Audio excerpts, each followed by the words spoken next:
Hello, friends. Welcome once again to the Pastor James Reacts. Okay, this is the re-education camp. Okay, the title of this one is Eugenics and Planned Parenthood, Margaret Sanger, Forgotten History. Whoa, whoa, whoa. Brace yourself for this one. Like and subscribe to the page. Click the bell icon for more. Link in the description below. Without my commentary, I just put some beer bomb on here and it's still looking white. Anyway, friends, let's get to this video.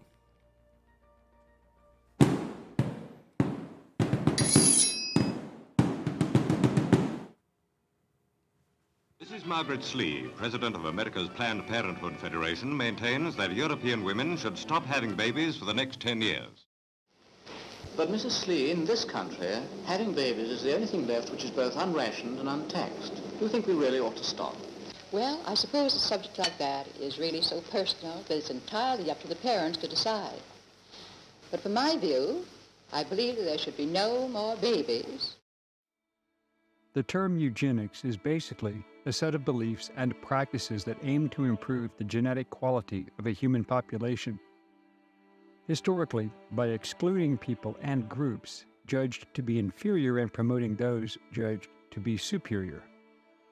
There have been various applications of eugenics, perhaps the most famous being the Germans before and during World War II, which was condemned by the Nuremberg war crimes trials. But the Germans did not invent eugenics.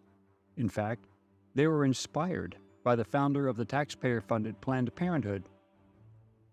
The truth behind the genesis of that organization and its founder are much darker than most Americans realize. Who was the real Margaret Sanger? Why was she heralded by the Third Reich as the greatest socialist in America? Why do modern Democrats who claim to support the African American population justify presenting her as a cultural icon? Hello, I'm Colin Heaton, a veteran of the United States Army and Marine Corps, former history professor, book author, and welcome to this episode of Forgotten History.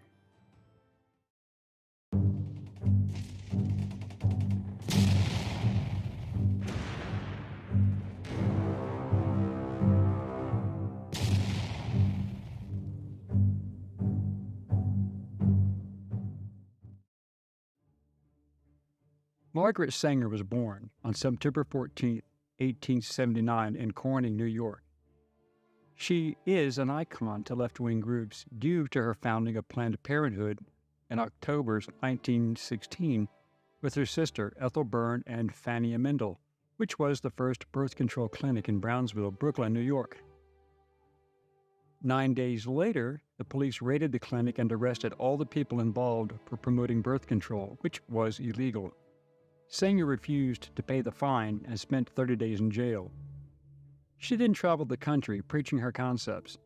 Sanger then founded the American Birth Control League in 1921. Sanger also endorsed the 1927 decision Buck v. Bell, in which the Supreme Court ruled that states could forcibly sterilize people deemed unfit without their consent and sometimes without their knowledge.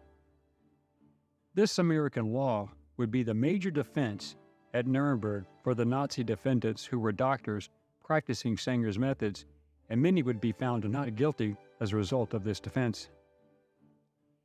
In 1939, Sanger began what was called the Negro Project, alongside black leaders like W.E.B. Du Bois, Mary McLeod Bethune, and Reverend Adam Clayton Powell. This was the plan to have black doctors performing on black patients, to perpetuate the sterilization of blacks who were deemed inferior, as many black patients were suspicious of white doctors. Wow, her racism is already showing.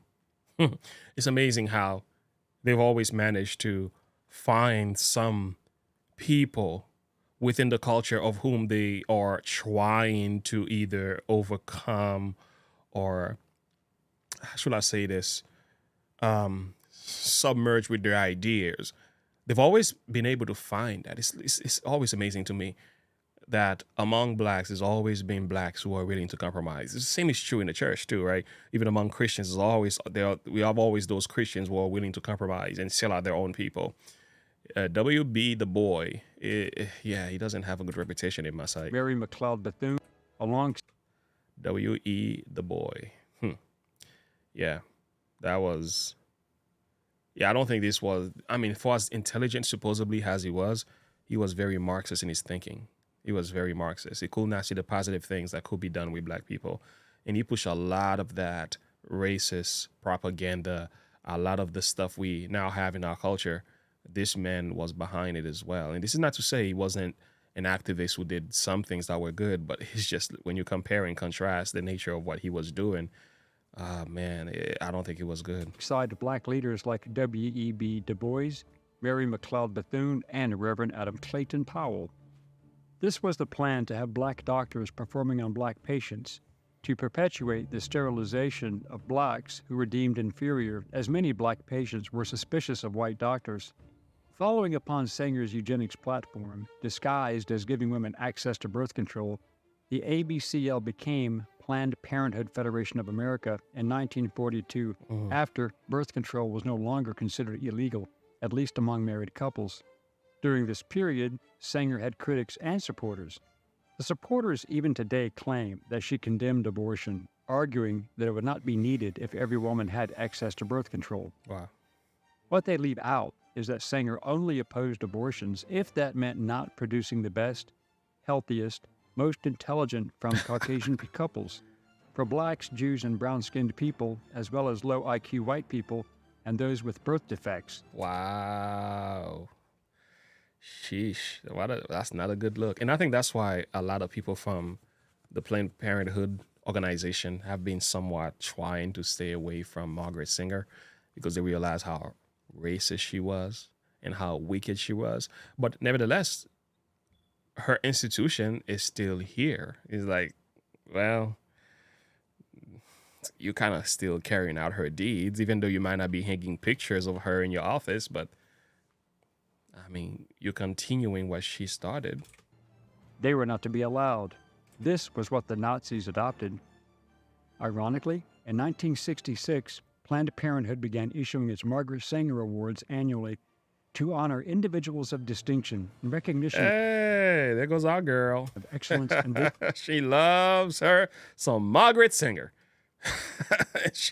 she went to, hot sauce in her pocket for talking to black people as well. Like, what kind of black person go around with hot sauce in their pocket? Anyway. leadership in furthering reproductive health and reproductive rights. However, the Black organization Lives very Matter. quietly and without any fanfare stopped this practice But the black babies' lives don't matter, do they? as Black Lives Matter rose to prominence.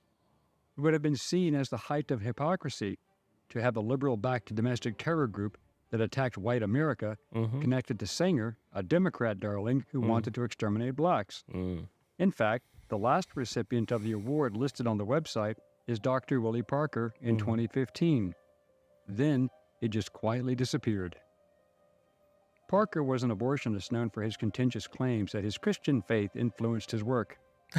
He was accused His Christian faith?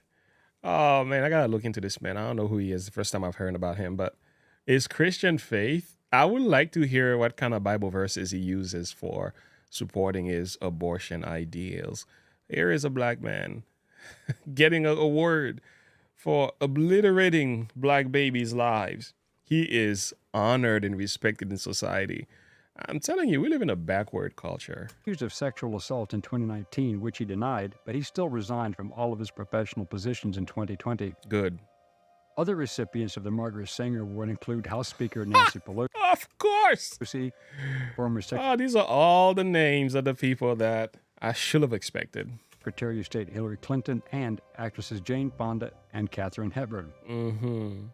Margaret Sanger was one of the few women to be given an honorific title and inducted into the Ku Oh my Lord! You know when the KKK gives you an honor, you know you've done messed up. Klux Klan, and exalted by none other than Adolf Hitler and Dr. Joseph Goebbels. Have mercy! Have mercy! She was friends with the racist Democratic President Woodrow Wilson, Democratic fundraiser, and automobile maker Henry Ford, who was also friends with Adolf Hitler, and a rabid anti-Semite, and hater of black Americans. Mercy. Margaret Sanger's rabid racism, anti-Semitism, and violent suggestions on eliminating all And I think when a lot of blacks are talking about systematic racism, they like to look at all these different issues, which I do believe there's a degree of that in our culture. Let me explain to you why. Not in a way that a lot of the liberals explain it. I think in the school system, the way black schools are set up is almost like they have poor education possibilities and so on. And I think that's why a lot of them think affirmative action was a good thing, although I think affirmative action was part of that systematic racism in a sense. So this racism is written in a system that does make it somewhat hard and more difficult for blacks to prosper.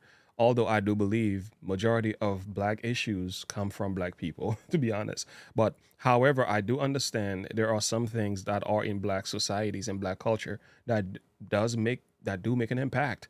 Like for example, Planned Parenthood or in poor communities. Why is that? You know what I'm saying? You go to the urban areas, you don't find these clinics, right? But if you go like right where we live, we don't find that because we like somewhere in the urban area. But if you go into the city, you can find a number of clinics very easily and very accessible as well without appointments and none of that. And why? Because this is where the poor, the blacks, and also the Hispanics are there. And it's kind of like, yeah, that sounds like this is where systematic racism is where the hurt and the pain.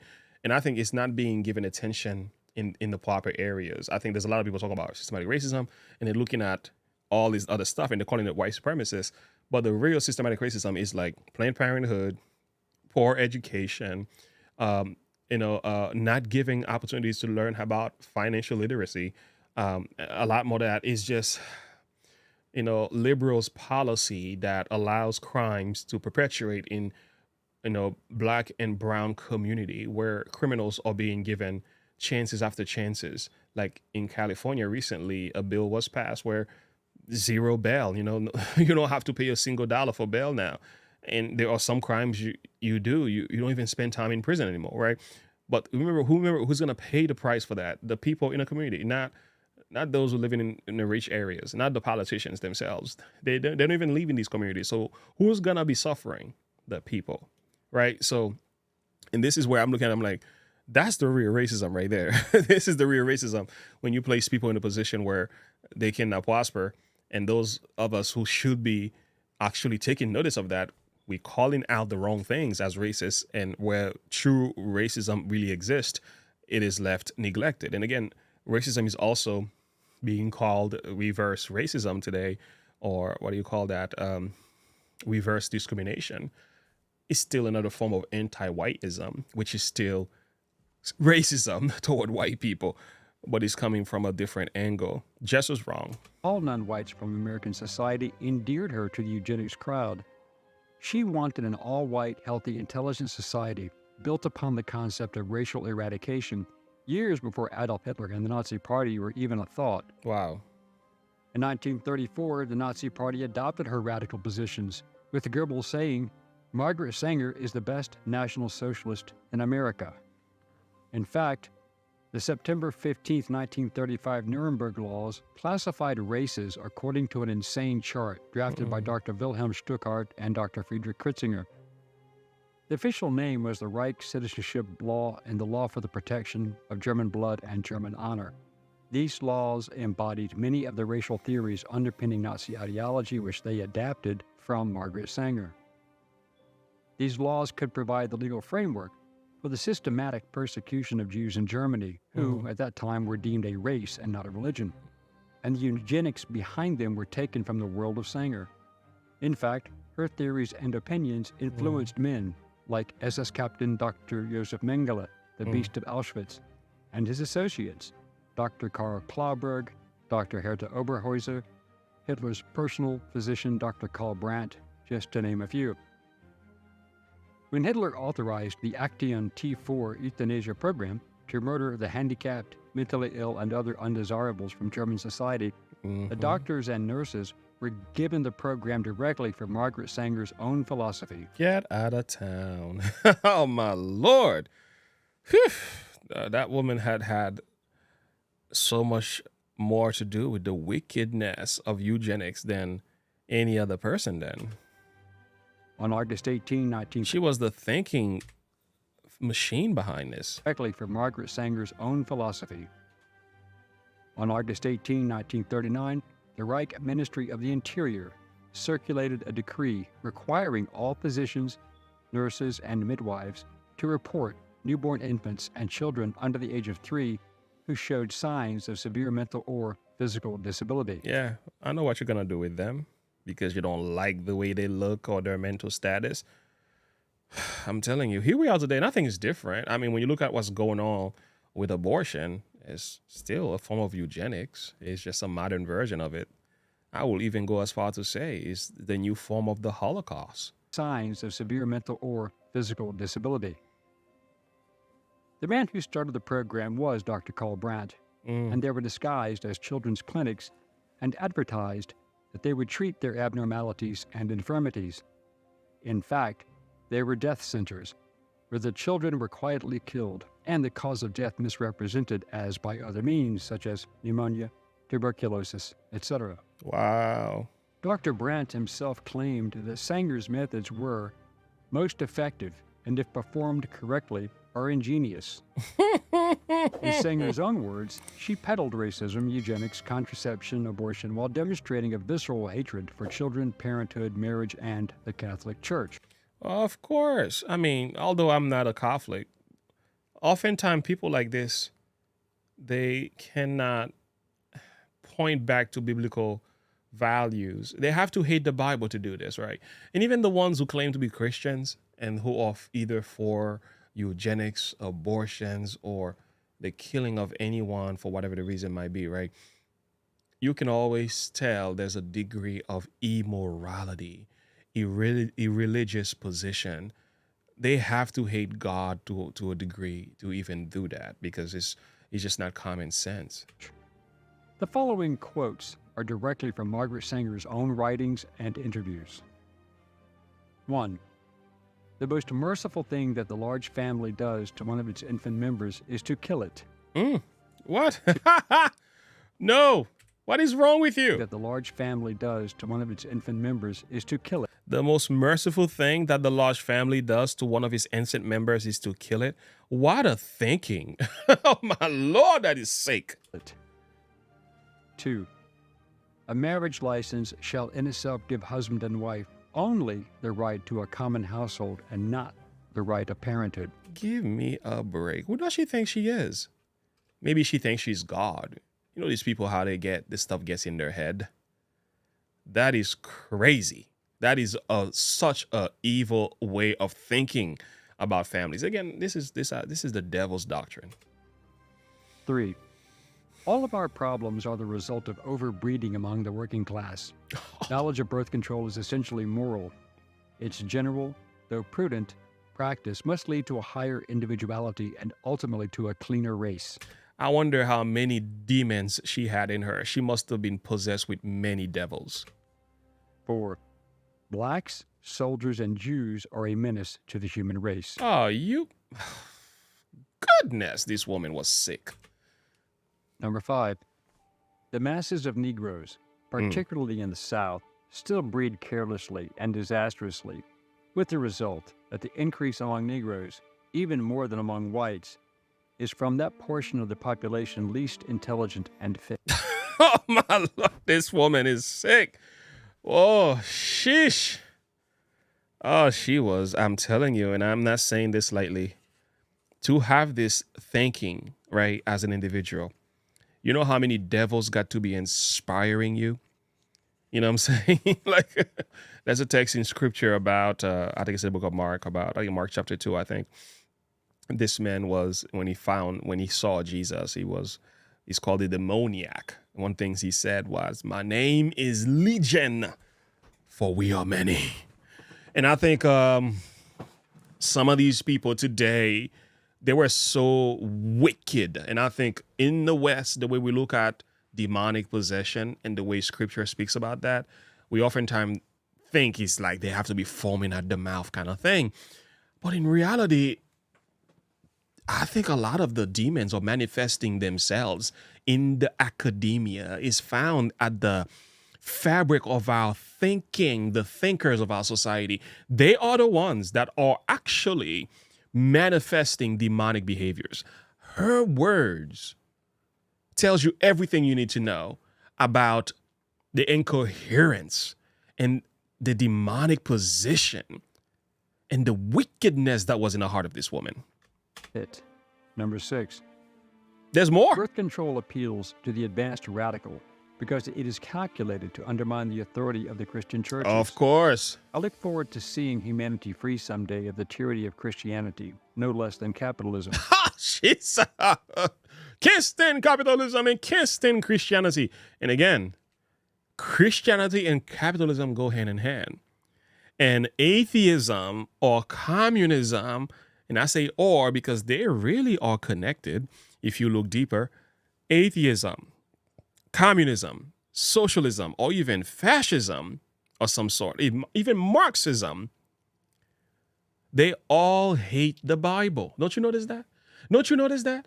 In order for the wickedness to take place, in order for eugenics to become legal and justified and promoted, you got to get rid of the Christian God. Nothing new. And this is why I think a lot of times we don't point the finger long enough at Charles Darwin. Darwinism, the theory of supposed evolution. Let me tell you what Darwinism book used to be called. A lot of time, and I know a lot of atheists will wish this wasn't true, but it is. Here's the thing. The title of the book, The Origin of Species, by means of natural selection or the preservation of favored races in the struggle of life. I mean, what else do you want to? What else do you want to hear, bro? That is a racist theory in itself. Eugenics is rooted in that, and it's been said that Adolf Hitler loved himself some Charles Darwin. Now, Margaret Sanger is in his list. No wonder why he was able to do the things that he did. And again, I'm just saying, all these guys, all these theories go, all these so-called modern day isms goes hand in hand, and they can't hate, they can't help themselves but to hate the gospel, to hate Jesus, to hate the Christians. Why? Because we stand in their way. Number 7. Every single case of inherited defect, every malformed child, every congenitally tainted human being brought into this world is of infinite importance to that poor individual. Wow. But it is scarcely less important to the rest of us and to all of our children who must pay in one way or another for these biological and racial mistakes. I wonder, did she ever had a boyfriend? Did she ever experience love? What kind of environment you had to grow to have this thinking? Like how much hatred you had to have in your heart to even think this way about little babies, little infants. Like, you know how sick you gotta be? How twisted the level of psychological issues you gotta have to even think that way? That's what I said earlier. This is demonic manifestation we're talking about here. The only difference is it's well written in academia. It's written in a way that sounds intellectual. But when you really peel the thing, you realize this stuff is wicked. Number 8. More? It now remains for the United States government to set a sensible example to the world by offering a bonus or a yearly pension to all obviously unfit parents who allow themselves to be sterilized by harmless and scientific means. Give me a break. No wonder that's exactly what they're doing to a lot of the trans people. It's part of the sustainability effort to change the system and the culture. The goal really is human depopulation. It's population control. The goal is to manipulate and corrupt that which God has given humanity, their reproductive system. There is an attack on the human race. Now, I get it. I mean, we are growing. The world is growing. Despite all the stuff they're doing, the population is still growing. But could you imagine? Like, this stuff is sick, man. I don't know what to say. Margaret Sanger, the woman heralded by the Democrats and left-wing ideologues in the United States for her positions on women's reproductive rights, always failed to include her genocidal positions on ethnic cleansing. Mm-hmm. She died on September 6, 1966 in Tucson, Arizona. I hope she repented before she died. I hope she repented before she died. Or else she's gonna burn at the judgment. Just saying. But Margaret Sanger was not alone. The late Supreme Court Justice Ruth Yeah, don't. You serious? Yeah, she was actually part of the abortion's supposed business. Bader Ginsburg said in a New York Times interview, "Frankly, I had thought that at the time Roe was decided, there was concern about population growth and particularly growth in populations that we don't want to have too many of." Ha ha ha ha! You should have never gone on record saying that. In Elle magazine, Ginsburg also stated that poor people should have ready access to abortions because it makes no sense as a national policy to promote birth only among poor people. Well, because you don't want to be responsible for caring for them. I mean, we can talk about having children in the right circumstance and situation. As a Christian, we believe marriage is first, having a secure home, then children, right? Society is different. Maybe we should go to Hollywood and tell them to stop promoting sexuality so much in front of our children because they're inspiring them to do these things. But nevertheless, that's another argument in itself. And again, at the end of the day, somebody's choice. You know what I'm saying? I'm not blaming a system for your decision. What I'm trying to say is, first of all, you need to make your relationship right with God, because once you get things right with God, you will know how to make your own decision when it comes to having children. But these people take advantage of your vulnerability. They take advantage of your bad decisions to promote whatever wicked ideologies they've had in the heart in the first place. In 2015, out of $1.29 billion in total revenue, $553.7 million came from the government reimbursing Planned Parenthood for their services. Wow, services. In 2020, Planned Parenthood performed 383,460 abortions, the highest number of abortions it has yet reported, and an increase of nearly 28,600 from the previous year. And in the United States, the abortion rate for black women is almost 5 times that for white women. In July 2020, Planned Parenthood quietly removed Margaret Sanger's name from its headquarters in Manhattan, New York. Obviously, the Times had caught up with Margaret Sanger. Thank you for watching Forgotten History. Please click like, subscribe, and share. Send us comments and show ideas, and we will get back to you as soon as possible. Until next time. Well, I'll tell you what, this was great, man. This was great. I really enjoyed the show. I thought the presentation was awesome.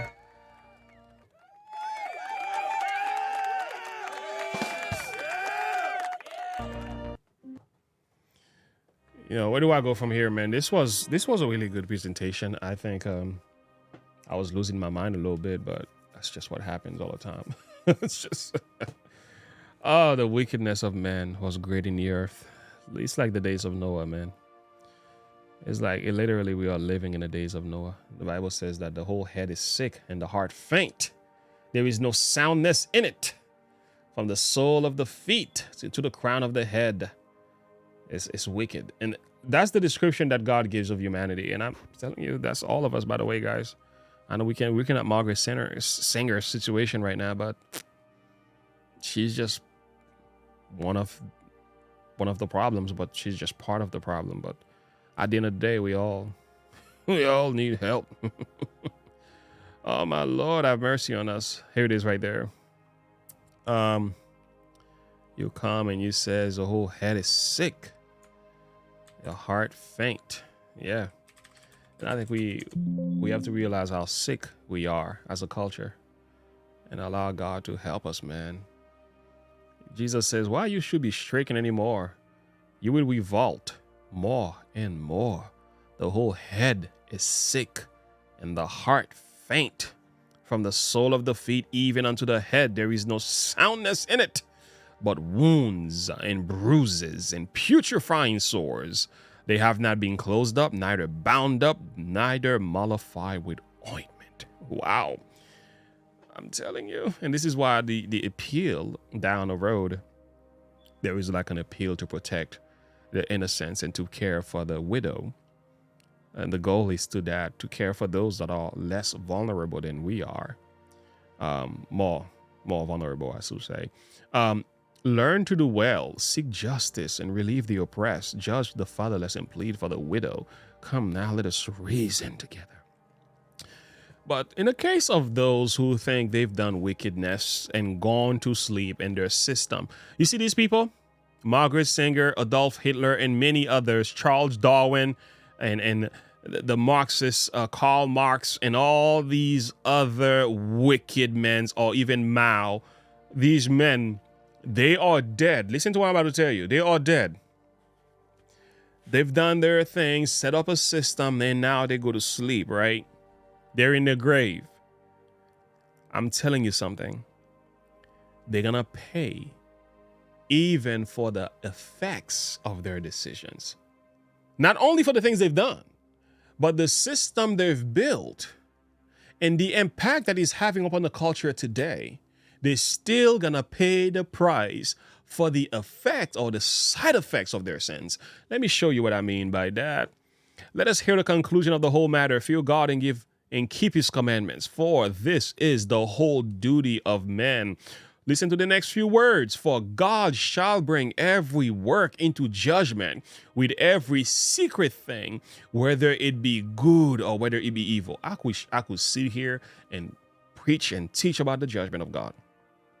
I'm telling you, there's stuff you do, even in your grave. The record is still piling up against you. And that's why I'll say, you better do what Isaiah says. Come now, let us reason together. While there is life in you, make things right with God, man. Because once you close your eyes, buddy, the books are closed. And God will keep a perfect record of every sin, and every unrepentant sin will be paid for. And if you didn't let Jesus, you didn't accept the cross of Christ to pay for your sins, I'm telling you, you will pay. And these people will pay. Friend, that's why every morning I wake up, I say, Lord, have mercy on me. Work with me, save me, wash me, purify me, create in me a clean heart, of God, and renew a right spirit within me. Search me, O Lord, David says, and know my heart. Try me and know my thoughts. See if there be any wicked way in me, and lead me in a way everlasting. I'm done preaching. Like and subscribe to the page. Click the bell icon for more. If you enjoyed this reaction video, I'll see you on the next one. Margaret Sanger. May the Lord have mercy on your soul.